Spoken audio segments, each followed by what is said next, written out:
अच्छा, मदरसे में पढ़ते जी हैं। मदरसे में पढ़ता हूँ। अच्छा, क्या तकलीफ है वक्फ बिल से आपको? अवलन मुझे तो ये तकलीफ है कि ये वक्फ ये मुसलमानों पर यलगार है, मुसलमानों पर हमला है, मुसलमानों के मसाजिद, मुसलमानों के मदारिस, मुसलमानों के मकातिब और कब्रिस्तान पर हमला है।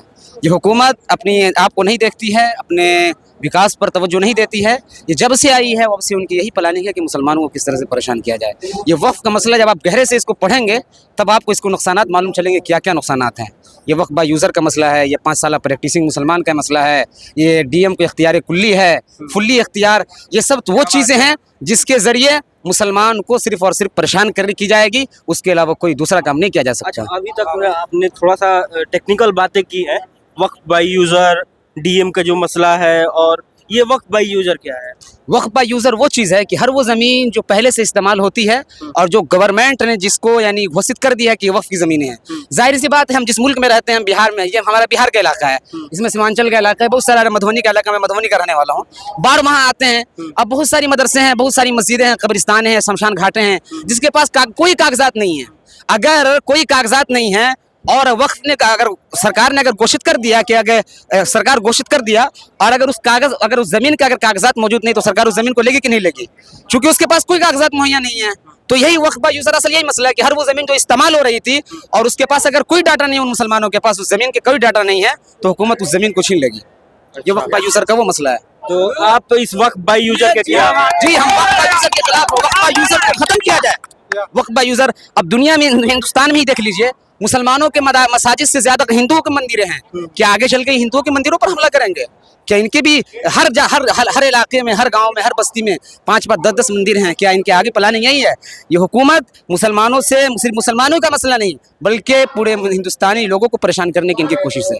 इसलिए हमारा ये हिंदुस्तान, ये पटना का आज गांधी मैदान ये गवाही देता है कि सिर्फ आज ही नहीं, इस तहरीक के बाद अगर मुझे अमीर शरीयत की आवाज़ पर अगर मुझे पटना का रामलीला मैदान हो या जेल भरो आंदोलन अगर शुरू करने की अगर नौबत आएगी, तो हम जैसे मुसलमान, हम जैसे नौजवान इस देश के लिए तैयार है और हमेशा तैयार हैं। आपने एक डीएम का मसला बताया, डीएम वाला मसला भी बता दीजिए। डीएम का मसला क्या है मेरे भाई कि डीएम जो है ना, उसको इख्तियार कुल्लियत है। आप जानते हैं कि किस तरह लोग नफरत का माहौल इस तरह गर्म किए हुए पूरे हिंदुस्तान में।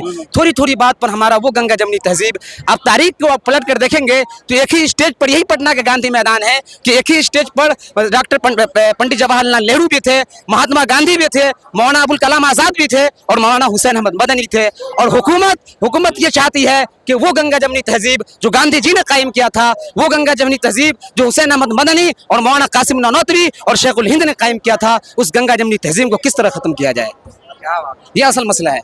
नहीं, अब डीएम की जो बात कर रहे हैं तो नफरत का माहौल इस वक्त गर्म है।